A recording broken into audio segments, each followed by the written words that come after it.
अस्सलाम वालेकुम नाज़रीन, मैं हूं डॉक्टर जी सिद्दीकी और आप देख रहे हैं अल-शिफा हेल्थ एंड केयर क्लिनिक। अल-शिफा हेल्थ एंड केयर क्लिनिक आपको सेहत से मुतालिक ऐसी इन्फॉर्मेशन बिना किसी खर्च किए मुहैया करता है कि जिसमें आप अपनी जहनी जिस्मानी सलाहियत और अपने बच्चों की जहनी और जिस्मानी सलाहियत के लिए हासिल करेंगे ऐसे प्रोग्राम जो आपने इससे पहले नहीं देखे होंगे। अल-शिफा हेल्थ एंड केयर क्लिनिक से फ्री प्रोग्राम देखने के लिए आप हमारे चैनल को बगैर किसी खर्च के सब्सक्राइब कर लीजिए और आप क्लिक कर दें बेल आइकॉन पे ताकि आप पा सकें सबसे पहले हमारी आने वाली वीडियोस की नोटिफिकेशन। तो आइए नाज़रीन प्रोग्राम की तरफ चलते हैं।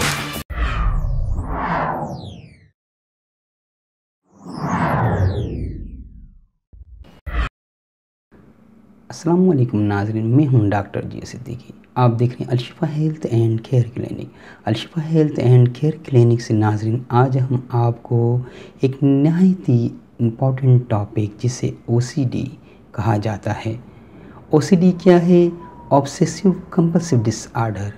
यानी इंसानी सोच की ऐसा खलफशार जो इंसानी दिमाग में लावे की तरह पक रहा हो और इंसान के कंट्रोल से बाहर निकल जाए और इंसान उस सोच का ग़ुलाम होकर उस सोच को फॉलो करते हुए वो एक्शन करता है और वो एक्शन उसके कंट्रोल से बाहर होता है। वो कंपल्सिव पोजीशन में आ जाता है, वो मजबूर हो जाता है उस कैफियत को करने के लिए। इस कैफियत के अंदर वो उसका मेंटल डिसऑर्डर हो जाता है और वो जब तक रिलीफ या सुकून महसूस नहीं करता जब तक कि उसे वो इम्प्लीमेंट नहीं कर देता। नाज़रीन, इस प्रोग्राम की वजाहत में जाने से पहले आपसे ये रिक्वेस्ट की जाएगी, क्योंकि ये एक मैराथन प्रोग्राम है, एक चैनवर प्रोग्राम है, ये पार्ट वाइज किया जाएगा, इसलिए इसके लिए नहायत ही ज़रूरी है कि आप हमारे चैनल को सब्सक्राइब कर लें। सब्सक्राइब करने के साथ बेल आइकॉन को क्लिक कर लें ताकि आप इसके आने वाली एपिसोड को तसलसल के साथ देखेंगे तो आप OCD के पेशेंट को आसानी से टैकल कर सकेंगे। OCD के पेशेंट को आसानी से आप उसके इलाज के सिलसिले में ये प्रोग्राम आपको मामनत फराम करेगा। हम आपको OCD से मुतालिक ऐसी एजुकेशनल इंफॉर्मेशन देने जा रहे हैं कि शायद आपने इससे पहले ये इस नौयत का प्रोग्राम नहीं देखा होगा। इसलिए नाज़रीन अपनी प्रेजेंस को, अपनी अटेंशन को हमारे साथ रखिएगा। आप इस प्रोग्राम को इंशाल्लाह बिल्कुल माविन पाएंगे। दौर हाजिर की मेंटल डिसऑर्डर में OCD नहायत ही तेज़ी से डेवलप कंट्री के अंदर सराहियत कर रहा है, इसलिए नहायत ही ज़रूरी है इसको जानना। तो आइए नाज़रीन प्रोग्राम की तरफ चलते हैं। ये प्रोग्राम क्योंकि ब्रीफिंग स्टाइल में बनाया गया है, स्लाइड फॉर्म में है, इसलिए इसके प्रोग्राम को सुनने के साथ साथ स्लाइड पे भी गौर कीजिएगा ताकि आपको OCD से मुताल्लिक तमाम मालूमात फराम की जा सके। आइए नाज़रीन OCD के बारे में आपको तफसील फराम करते हैं। स्लाइड नंबर 1 के ऊपर हम आपको बताएंगे obsessive compulsive disorder. Obsessive compulsive disorder क्या है कि जिसके अंदर मरीज़ अपनी ऑब्सेशन यानी अपनी सोच, अपनी थॉट के ऊपर कंट्रोल कर नहीं पाता और नहायत ही मजबूर हो के अपनी सोच के ताबे हो जाता है और वो उसके मुताबिक इम्प्लीमेंट करता है। OCD को हमने 2 कैटेगरीज़ में डिवाइड किया है, यानी पहले ऑब्सेशन यानी थॉट और दूसरी कंपल्जन यानी मजबूरी यानी अनकंट्रोल कंडीशन, एग्रेगेटेड फॉर्म कि मरीज़ अब अपनी सोच पे काबू नहीं पा सकता और वो उस सोच को इम्प्लीमेंट जब तक नहीं कर लेता उसे सुकून महसूस नहीं होता। OCD के पेशेंट की एक मेंटल ये जो कैफियत है, ये एक ऐसा मेंटल डिसऑर्डर है कि न सिर्फ ओसीडी का पेशेंट इस कैफियत से परेशान होता है, बल्कि उसकी तमाम रिलेटिव उसकी इस कंडीशन से परेशान होते हैं। ओसीडी की फर्दर कैटेगरीज को बयान करने से पहले हम जब नेक्स्ट स्लाइड पे जाएंगे तो आपको यहाँ ये बात बता देना बड़ा ज़रूरी है। ओसीडी की जो कंडीशन चिल्ड्रेन में होती है, यानी बच्चों में होती हैं, वो कैफियत बड़ों में कुछ और नौइयत की होती हैं। बच्चों में ये कैफियत अगर होती हैं तो बच्चों में टचिंग फोबिया पैदा हो जाता है, यानी अगर बच्चे को आप छूते हैं तो वो अपना एग्रेसिव फॉर्म में आ जाता है, गुस्से में आ जाता है और वो आपसे लड़ पड़ता है और उस पर झगड़ पड़ता है। हालांकि नॉर्मल तौर पर बच्चों को लोग छूते हैं, उन्हें उठाना चाहते हैं, उनसे बात करना चाहते हैं, लेकिन अगर वो ओसीडी का चाइल्ड पेशेंट होगा तो वो उससे टचिंग फोबिया हो जाता है। उससे जैसे ही आप टच करेंगे और वो आप पे से एंग्री हो जाएगा, लड़ना शुरू कर देगा, आपके साथ बदतमीज़ी करना शुरू कर देगा और बाज़ औक़ात वो अपने से बड़ों से हाथापाई करने पे आ जाते हैं। लेकिन जो ओसीडी के आइडल पेशेंट होते हैं या बड़े पेशेंट होते हैं वो काफ़ी अरसे तक अपनी इस कंडीशन को छुपाए रखते हैं और किसी पे ज़ाहिर नहीं कर रहे होते हैं। जब उनमें वो जो सोच का एक खलफशार पैदा होता है तो वो उसे अपने ही तौर पे निपटने की कोशिश कर रहे होते हैं, लेकिन वो सोच उनमें मुसलसल रिपीटेडली आ रही होती है। वो सोच, वो फीलिंग, वो थॉट, वो सेंसेशन उनके अंदर और वो एहसासात इस तरीके से आ रहे होते हैं कि वो उसे बार बार अपने जहन से झंझड़ कर छोड़ रहा होता है, नहीं ऐसे नहीं ऐसे है, नहीं ऐसा नहीं ऐसे है, और लेकिन वो उसमें रिपीटेडली उसमें आना शुरू हो जाते हैं। और वो लोगों को इसलिए बता नहीं रहा होता है कि अगर मैं किसी को ये चीज़ बताऊँगा तो लोग मुझ पर हंसे नहीं, लोग मेरी मजाक ना बनाएं, इसलिए वो उन्हें किसी को जाहिर भी नहीं कर रहा होता है और वो उसके जहन में एक कैफियत लावे की तरह पकती चली जाती है और फिर वो एक ऐसी शक्ल में ज़ाहिर होती है कि न सिर्फ फिर ओसीडी का पेशेंट बल्कि उसकी लवाहिकीन भी बड़ी तरह से परेशान हो जाते हैं। आइए नेक्स्ट स्लाइड के ऊपर चलते हैं। ऑब्सेशन,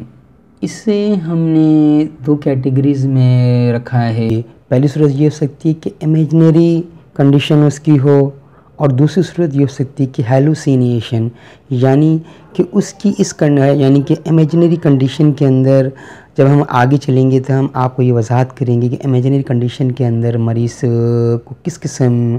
की थॉट आती हैं और हेलुसिनेशन के अंदर मरीज़ को किस किस्म की थॉट आती हैं हो सकते हैं, और इमेजिनरी गैर हकीकी या हकीकी पोजीशन में भी हो सकते हैं।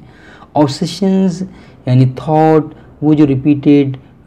थॉट है, वो जो सेंसेशन है रिपीटेड, वो जो फीलिंग है रिपीटेड जो आपके अंदर पैदा हुई है, वो आपके अंदर चार कैटेगरीज़ के अंदर पैदा होती है नाज़रीन। पहली है गॉड से मुतालिक यानी खुदा से या भगवान से मुतालिक, दूसरी है डेविल यानी शैतान, भूत, परी, जिन, जिन्नात, परी, इस किस्म की चुड़ैल, इससे मुतालिक पैदा होती है। तीसरी जो फॉर्म है वो लव यानी लविंग पर्सन के साथ, जिसमें आपके बॉयफ्रेंड, गर्लफ्रेंड, आपके पेरेंट्स, आपके बच्चे, उनसे मुतालिक पैदा होती है। और चौथी फॉर्म सेक्स, सेक्स से मुतालिक, यानी ये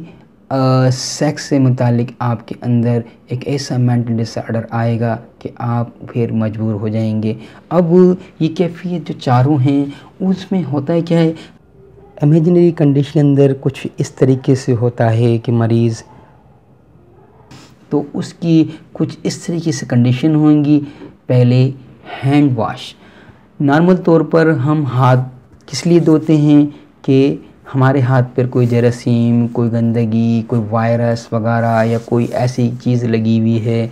जिसे हम खाने से पहले अपने हाथों को धो लेते हैं, या हम कामकाज से पहले अपने हाथों को धो लेते हैं, या हम अगर खेल कूद के बच्चे अगर आएँ तो अपने हाथों को धो लेते हैं। लेकिन अगर ओसीडी का पेशेंट होगा तो वो रिपीटेडली अपने हाथों को बार बार धोएगा। इवन वो एक दिन में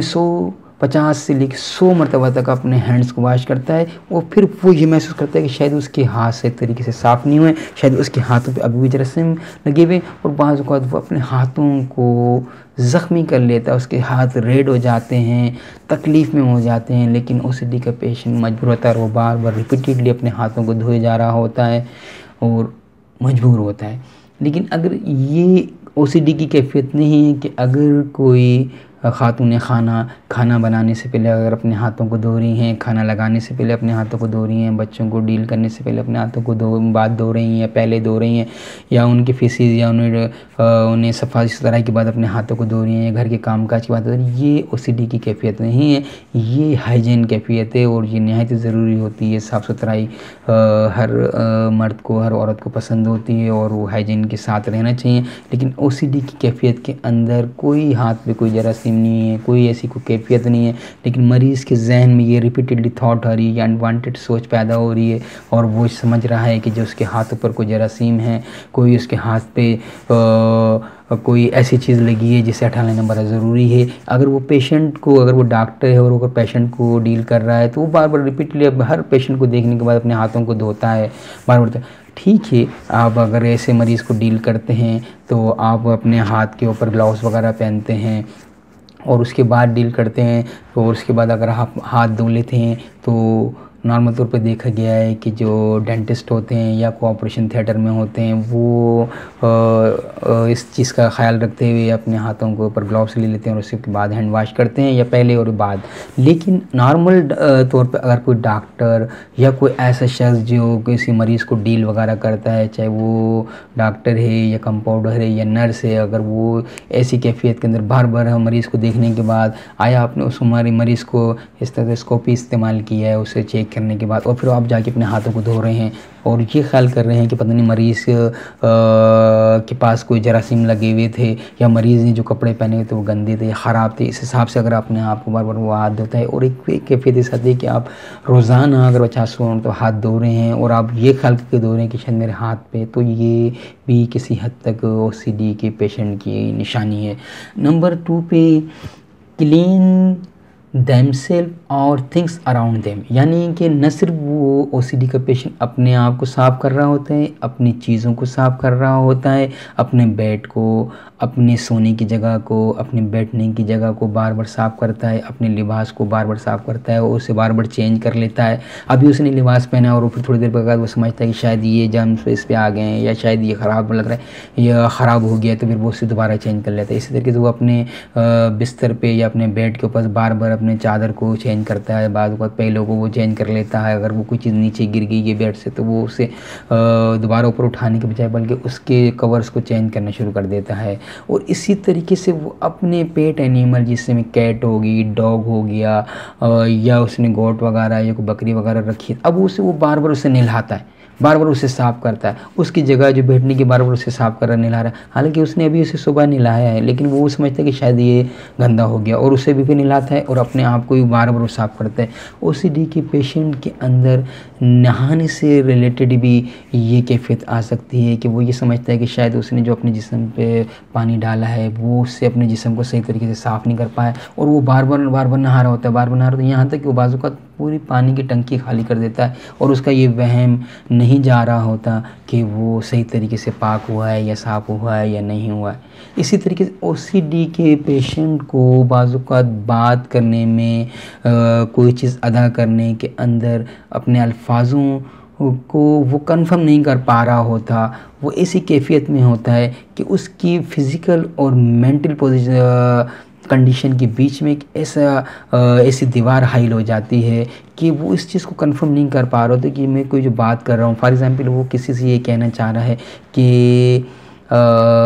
आप जो ये काम कर रहे हैं वो बहुत अच्छा काम करें। अब वो इससे बार बार करेगा, वो शायद ये समझता है कि जो उसने अल्फाज अदा किए हैं उसमें वो कुछ चीज़ छोड़ गया है। फिर वो कहता है शायद ये जो आप काम कर रहे हैं वो बहुत अच्छा काम करें। फिर कहता ऐसा है, अच्छा ये जो आप काम कर रहे हैं ये बहुत अच्छा काम करें। फिर उसके बाद ये जो आपने काम किया ये बहुत अच्छा काम किया। अच्छा मैंने जो कल काम किया था वो ठीक नहीं था, मैंने जो कल काम किया था वो ठीक नहीं था। सॉरी नाज़रीन, तो वो अपने अल्फाज को रिपीट करता है। बाज़ औक़ात तो वो अगर गीता पढ़ रहा है या कुरान को रिसाइट कर रहे हैं तो उसे ऐसा लगता है कि ये जो उसने अल्फाज अदा किए थे वो सही तरीके से अदा नहीं किए और फिर वो उन्हें रिपीटेडली दोबारा दोहराता है कि मैंने जो ये अल्फाज अदा किए हैं ये मैं शायद सही तरीके से अदा नहीं किया कर सका, इसलिए फिर उसको फिर रिपीट करता है। फॉर एग्जांपल अगर वो ऐसे बोला you are a doctor, oh no you are a doctor, oh sorry ना you are a doctor, no you are a doctor. तो इस तरीके से वो अपने अल्फाजों को बार बार रिपीट करता है। ये OCD के पेशेंट की निशानी है कि वो उससे ये कंफर्म नहीं हो रहा था जो उसने रिपीट अल्फाज अदा किए हैं वो भी सही अदा किए हैं या नहीं किए हैं। इस तरीके से उसमें कैफियत पैदा हो जाती है और वो बाज़-औक़ात रिलीजियसली इतने ज़्यादा इंतहा परस्त हो जाते हैं, इतने ज़्यादा जुनूनी हो जाते हैं कि वो अपने मज़हब या अपने मज़हब से मुताल्लिक़ कोई चीज़ बर्दाश्त करना पसंद नहीं करते। नॉर्मल तौर पर वो इतने ज़्यादा इसमें कंजेस्टेड माइंड हो जाते हैं कि वो बगैर किसी बात के सुने और कंफर्म किए एक्शन कर देते हैं। अगर उनके मज़हब से मुताल्लिक़ कोई बात उनके जहन में आए या उनके अंदर पैदा हो, वो बात को इतनी रिपीटेडली इबादत में मशगूल हो जाते हैं कि वो सुबह से रात तक इबादत ही करे जा रहे होते हैं और रात को खड़े तो रात भर इबादत ही करे जा रहे हैं। और वो ये अभी भी कमी महसूस करेंगे शायद वो उन्होंने जो काम किया वो शायद अभी इस तरीके सही तरीके से अदा नहीं हो, और फिर वो दोबारा रिपीटेडली फिर दोबारा वादा करते हैं, फिर दोबारा अदा करते हैं बात को। तो नहा रहे हैं तो फिर वो नहा ही चले जा रहे हैं, ड्रेस चेंज करके फिर वो बार बार दोबारा जा रहे हैं कि नहीं मैंने ये जो ड्रेस पहन के शायद ये सही नहीं था, अब मैं जो ये ड्रेस पहन के जाऊँगा इसमें मैं सही तरीके से बात कर सकूँगा। इस तरीके की उनमें बाज़-औक़ात रिलीजियसली ये कंडीशन पैदा हो जाती है और वो अपने मज़हब से रिलेटेड उन चीज़ों के साथ इस तरीके से उनकी ज़हनियत में कैफियत पैदा होती है, वो उसको कंफर्म ही नहीं कर पा रहे होते हैं। तो तीसरी कंडीशन क्या होती है, doing something a certain number of time, यानी वो फेस्टिशियस माइंड के हो जाते हैं, फेस्टिडियस माइंड के हो जाते हैं कि वो बार बार उस चीज़ को रिपीट कर रहे होते हैं। अगर उन्होंने कोई बटन या स्विच ऑन किया है तो आप कभी उसे ऑन करते हैं, कभी ऑफ करते हैं, कभी ऑन करते हैं, कभी ऑफ करते हैं। इसी तरीके से वो सीढ़ी से कभी उतर के नीचे जाते हैं डोर पे, फिर दोबारा जाते हैं देखते हैं कोई है, फिर देखते हैं, फिर दोबारा ऊपर आ जाते हैं, फिर उसके बाद दोबारा जाते हैं, फिर देखते हैं कोई है। अब कोई भी नहीं है लेकिन उन्हें ऐसा लग रहा है शायद कोई दरवाजे पे है, वो बार बार दरवाजे पे जाते हैं फिर आते हैं, बार बार दरवाजे पे आते हैं, या उनके कानों में उन्हें ऐसा महसूस हो रहा है कि शायद कोई उन्हें पुकार रहा है, फिर वो उसकी आवाज़ पे वापस जाते हैं, फिर वो वापस आते हैं, फिर जाते हैं वापस जाते हैं। तो ये वो repeatedly certain numbers of time वो एक चीज़ को बार बार रिपीट कर रहे होते हैं, हालांकि ऐसा उसके अंदर कोई ऐसी कैफियत नहीं होती है। ऐसे मरीज़ अगर घर में हैं और उन्हें ये एक ऐसी सोच और ऐसी थॉट पैदा हुई कि अब अगर वो घर से बाहर जाएंगे तो उनके घर में जो कीमती चीज़ें मौजूद हैं शायद उसे कोई चोर ना ले जाए। अब वो नॉर्मल तौर पे जो हम अपने डेफिनेटली जब हमारे घर में कीमती चीज़ें होती हैं हम जाते हैं तो अपने घर के दरवाज़े खिड़कियाँ और उन्हें अच्छे तरीके से चेक कर लेते हैं कि वो बंद हैं, और जाते वक्त लॉक करने के बाद एक मरतबा लॉक को चेक करते कि लॉक सही तरीके से लग गया है, और उसके बाद हम अपने जहाँ भी जा रहे होते हैं चले जाते हैं और दोबारा आने के बाद हम नॉर्मल तौर पे उन लॉक को खोलते हैं और आके अपने काम में मुश्किल हो जाते हैं। लेकिन OCD का पेशेंट अगर होगा तो वो तमाम चीज़ों को तसल्ली से पहले बंद कर लेता है, दरवाजे भी लॉक कर दिए, खिड़कियाँ भी लॉक कर दी, उसके बाद उसने डोर लॉक किया। अब डोर लॉक करने के बाद उसको बार बार वो खींचे जा रहा है कि पता नहीं सही तरीके से लॉक हुआ या नहीं हुआ, खींच रहा जा रहा है। अभी वो ये खींच ही रहा होता है, उसके जहन में आता है अरे वो मैंने कहीं अंदर शायद वो लॉकर तो मैं बंद करना भूल गया, हालांकि वो अंदर लॉकर को सही तरीके से वेरीफाइड करके आया होता है, चेक करके आया होता है, लेकिन अब उसका मेंटली तौर पर वो इसे कंफर्म नहीं कर पा रहा और वो फिर दोबारा लॉक खोलता है, फिर उसके बाद फिर वो दोबारा अंदर जाता है, फिर वो हर चीज़ों को दोबारा चेक करता है, खिड़की बंद की थी, दरवाज़ा बंद किया है, या लॉकर बंद किया है नहीं किया, उसके बाद फिर वो दोबारा दरवाजे पर आता है, उसके बाद फिर वो लॉक करता है, लॉक करने के फिर वो दोबारा को खींचता है। अब जब वो निकल जाते हैं सारे जाके गाड़ी में बैठ गए या आगे कहीं चले गए, OCD को पेशेंट को फिर दोबारा एकदम ख्याल आता है कि नहीं मैंने शायद वो लॉक लगाना तो भूल गया मैं, और फिर वो दोबारा वापस आता है, फिर उसके बाद वो दोबारा लॉक को चेक करता है और उसके बाद फिर दोबारा खोलता है, फिर बंद करता है, फिर ये इसकी एक रिपीटेडली कंडीशन होती है कि वो उस चीज़ को कंफर्म नहीं कर पा रहा तो बार बार रिपीट कर रहा होता है। अब जिसकी तीसरी कैफियत क्या होती है कि हर चीज़ को एक असेंडिंग और डिसेंडिंग आर्डर में रखना चाहता है ओसीडी का पेशेंट। अगर वो कोई बुक रीडिंग कर रहा है, अब अगर हम पढ़ते पढ़ते थक जाते हैं तो नॉर्मल तौर आपने देखा है कि जो चीज़ जहाँ पढ़ी थी हम वहीं छोड़ते हैं और जाके आराम करने चले जाते हैं। अगर हम पीसी पे बैठे हैं तो उन चीज़ों को वहीं छोड़ते हैं और उसकी जो मोटी मोटी चीज़ों को मतलब वो वाइंड अप करते हैं, उसके बाद सुझाव करते हैं और हम चले जाते हैं। लेकिन ओसीडी का पेशेंट इसमें उसमें इस चीज़ की एक क्रेविंग होती है, इसमें एंजाइटी होती है, सब पैनिक होता है। वो उन किताबों को उठाएगा, फिर उन किताबों को तरतीब देगा, उनके साइज़ के हिसाब से उन किताबों को सेट करेगा, उसके बाद फिर उनको जाके अपने शेल्फ के अंदर तरतीबवार उनको लगाता है। उसके बाद फिर दोबारा उनको एक नज़र देखता है, फिर उसकी दोबारा से उसके आर्डर को दोबारा से सेट करता है कि नहीं ये मैंने सही तरीके से नहीं लगा, इसको ऐसे नहीं ऐसे करके लगा होना चाहिए। फिर वो दोबारा उनकी तरतीब को बिगाड़ता है, फिर उसके बाद फिर वो उनको दोबारा तरतीब से अपने हिसाब से सेट रखता है और उसके बाद फिर वो तसल्ली करने के बाद जाता है। फिर उसके बाद फिर वो दोबारा आता है कि वो कहीं एक जो मैंने किताब वो पढ़ रहा था शायद कि मैंने वो दोबारा वहीं तो नहीं छोड़ दी। उसके बाद फिर वो उस किताब को ही तलाश करने लग जाता है कि अरे वो मैंने किताब रखी थी कहाँ रख दी, और उस वो किताब को वो तलाश करते हैं वो। फिर वो उन दोबारा बुकों को निकालता है, फिर उन दोबारा बुकों को देखता है, फिर उसके बाद फिर वो दोबारा उनको देखने का फिर दोबारा उस आर्डर में रख रहा होता है। अब ये कैफियत उसकी कंट्रोल से बाहर हो जाती है, अनवांटेड तौर पर वो रिपीटेडली इस चीज़ को कर रहा होता है। इसी तरीके से इसकी जो चौथी जो फॉर्म है, यानी इसे आप कह लें कि 4th नंबर पे ये एग्रेसिव थॉट उसमें बाज़ औक़ात जब ये ओसीडी के पेशेंट के अंदर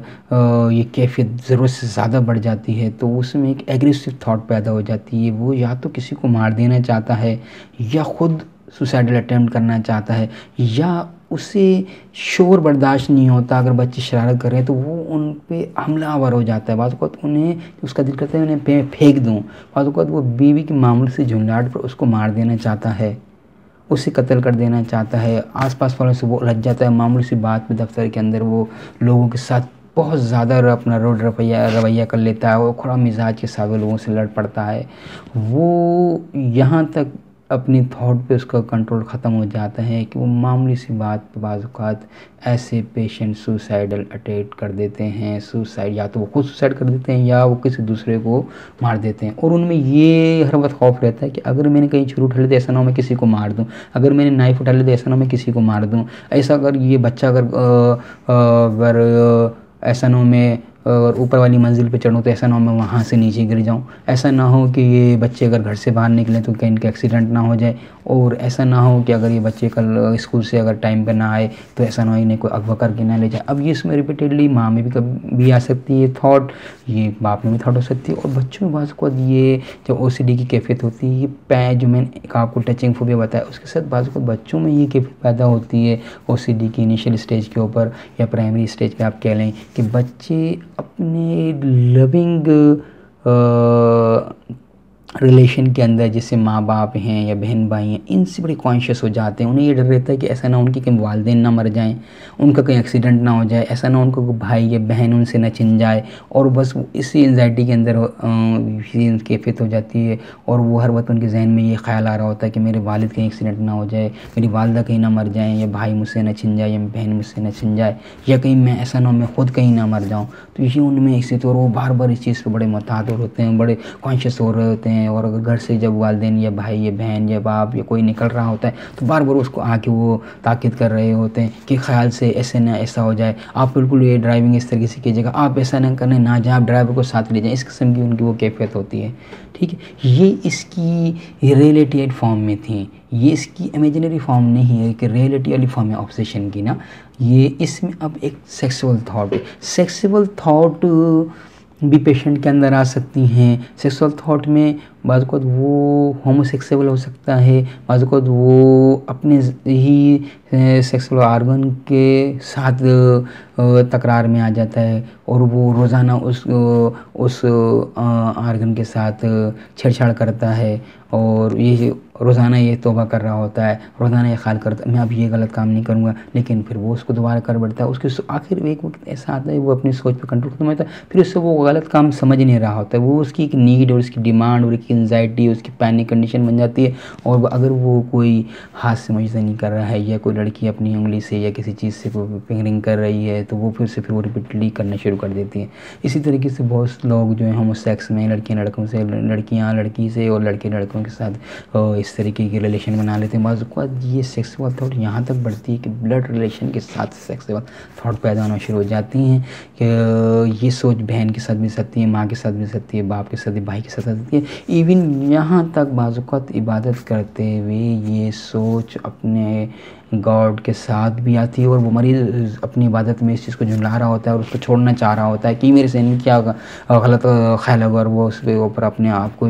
लाहौल पड़ रहा होता है और अपने आप को जहन को वहाँ से हटा रहा होता है और लेकिन वो सोच उससे मेरे पे रहती है और वो उसके हाथों नहायत ही मजबूर होता है। इस तरीके से ये सेक्सुअल थॉट भी मरीज़ में पैदा हो सकती हैं। अब इसकी ये एक हेलुसिनेशन की कंडीशन में कुछ मरीज़ के साथ इस तरीके से होता है, यानी उससे करीब नज़र उसे ऐसा नज़र आ रहा होता है कि शायद उसके सामने कोई चीज़ खड़ी है, कि ऑब्सेशन आपको एविल ड्रीम्स के साथ आते हैं। मरीज़ को ऐसा लगता है ऐसे ख्वाब में उसे चुड़ैल, जिन, भूत, नात नज़र आ रहे हैं और वो उसे डराने की कोशिश कर रहे हैं और बार बार वो खौफ की हालत में या तो सुखड़ के सो रहा होता है या अपने ऊपर चादर ले लेता है या वो चीख मार के अचानक उड़ जाता है या वो इवन बड़ा होने के बावजूद आइडल का यानी कि टीनेजर होने के बावजूद वो डर के अपने माँ के साथ सोना चाहता है और वो कहता है कि नहीं मैं अगर अकेले सोऊंगा तो मुझे ये ख्वाब में चुड़ैल नज़र आती है, जिन भूत नज़र आते हैं। इस तरीके की और बच्चों में भी कैफियत होती है, उन्हें ये महसूस हो रहा है कि उनमें ख्वाब में कोई ऐसी चीज़ आके पकड़ लेगी या उनके को काबू कर लेगी या उन्हें डराएगी या इस तरीके की वो कंप्लेन करते हैं। अब बाज़ औक़ात मरीज़ की जब ये कैफियत बढ़ती है तो उसमें उसे ऐसा महसूस होता है कि शायद उसके पीछे उसे कोई फॉलो कर रहा है ना, समवन फॉलो हिम, यानी कि कोई उसके पीछे है और वो उसे पीछा कर रहा है ना। उसका वो बार बार मुड़ के पीछे देखता है और रुक जाता है और उस आहट को सुनने की कोशिश करता है, लेकिन वो उसे आहट नहीं आती है। फिर वो चलना शुरू करता है और फिर उसे ऐसा लगता है कि कोई उसके पीछे चल रहा है ना। अब वो क्या करता है, तेज़ चलना शुरू करता है और फिर उसे ऐसा लगता है कि शायद उसके पीछे वो भी तेज़ी से चल रहा है। तो फिर क्या करता है, वो आस्ते आस्ते स्टेप रखता है, तो उसे ऐसा लगता है कि वो जो उसके पीछे वो भी इसी तरीके से आस्ते आस्ते स्टेप रख के चल रहा है। ये ऐसे एहसास होता है कि उसके पीछे कोई बंदा उसको फॉलो कर रहा है। बाज़ औक़ात उसको ऐसा महसूस होता है समथिंग इनसाइड हिम, यानी कि उसके जिस्म के अंदर कोई ऐसी कोई चीज़ घुस गई है जो उसके अंदर वो हरकत कर रही है, या कोई परिंदा है या कोई एक उसके अंदर कोई इंसान और भी है मौजूद है जो उसके अंदर जो अंदर से कोई डायरेक्शन दे रहा है या अंदर से कुछ उसको कहना चाह रहा है, या वो उसने उसको अंदर से उसके माइंड को काबू किया हुआ है और वो लोगों को ये कहता है कि नहीं ये मैं नहीं कर रहा, मेरे अंदर कोई ऐसी चीज़ मौजूद है, पता नहीं मेरे पेट में कोई या मेरे जिस्म के अंदर कोई दूसरा परिंदा है या कोई अंदर शख्स मेरे दाखिल हो गया है। ये उसकी ऐसी कैफियत होती है कि वो उसको लीड कर रहा है, वो ये खुद नहीं कर रहा है वो से, बल्कि वो इसे लीड कर रहा है। और उसको ये कंडीशन क्या होती है, समवन कैप्चर हिज माइंड। वो ये कहता है कि मेरे दिमाग को किसी ऐसी चीज़ ने काबू कर लिया है जिस पे उसका कंट्रोल नहीं है। वो ये कहता है कि किसी जिन ने, किसी भूत ने या किसी आप कह लें कि जो किसी ऐसी रूह ने उसको काबू कर लिया है कि वो जो भी काम कर रहा है उसके कहने से कर रहा है ना। जो वो उससे जो ये गैर फितरी किस्म के जो एक्शन हो रहे हैं या उससे जो गलतियां हो रही हैं ये वो नहीं कर रहा है, बल्कि वो इसके जिसने इसके दिमाग को काबू किया वो इससे ये करा रहा है ना। उसके अंदर ये कैफियत होती है। ये इसकी इमेजिनरी कंडीशन होती है ऑब्सेशन की, जो है उसकी थॉट की, सोच की, उसके थॉट की जो है ना। अब इसमें हेलुसिनेशन, यानी उसे ऐसा महसूस होता है, वो सोते में अचानक उठता है और उससे ऐसा लगता है वो सामने कहीं कोई खड़ा हुआ है ना। अब अंधेरे में उसे ऐसा महसूस होता है कोई खड़ा हुआ है। बाज़ औक़ात वो चलती राहों पे, देखी हुई राहों पर उसे ऐसा महसूस होता है कि शायद वहाँ कोई खड़ा हुआ है या शायद वो कोई उसकी तरफ कोई बढ़ के आ रहा है। उसे ऐसा करीब नज़रिए से में या उसे करीब से कोई ऐसा महसूस हो रहा होता है और अचानक वो घर वालों को उठा लेता है कि मैंने किसी को यहाँ देखा है। जैसा उठते तो उन्हें कोई ऐसी कोई चीज़ नज़र नहीं आती है। बाज़ को तो इससे महसूस होता है उसके बेड के नीचे कोई बंदा छुपा हुआ है या कोई उसके नीचे कोई चीज़ ऐसे छुप गई है जो अगर वो शोर नहीं मचाएगा या उठेगा नहीं या अपने तो वो कहीं उसको ऊपर हमला ना कर देना। तो ये इसकी ऐसी कैफियत होती है। नाज़रीन, इस से आगे चलते हुए अगली स्लाइड पे हम आपको ये बता देना ज़रूरी समझते हैं, क्योंकि ये एक टॉपिक नहायत ही इम्पॉर्टेंट टॉपिक है। डेवलप्ड कंट्रीज़ के अंदर ओसीडी के पेशेंट बड़ी तेज़ी से जो है ना बन रहे हैं, और ख़ास तौर पे ये रेशो अब नौजवान उम्र बच्चों में बढ़ रहा है। इसलिए इस टॉपिक को इतनी मैराथन डिटेल के अंदर जाना और नहायत ही ज़रूरी था। और ये इसलिए ज़रूरी है कि आप ओसीडी के पेशेंट को पहचान सकें।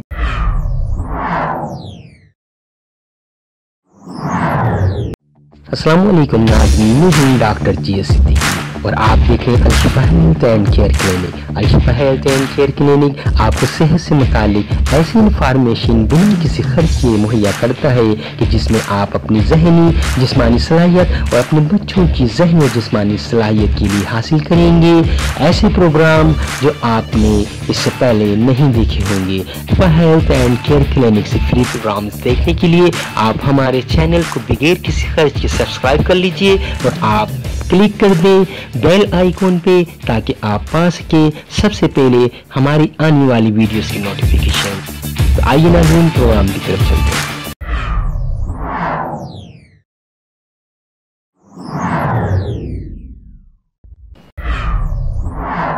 अगर वो आपके घर में है या आपके इन्वायरमेंट में है या आपके अपने क्लिनिक में मौजूद है, तो आपको उसे पहचानने में आसानी हो, ताकि आप उसे सही तरीके से डील कर सकें ना। हम इसकी जब नेक्स्ट प्रोग्राम में जाएंगे तो ओसीडी के पेशेंट को डील करने का तरीका, ओसीडी के पेशेंट मरीज़ कब बनते हैं, ओसीडी के पेशेंट जो है के अंदर किस केमिकल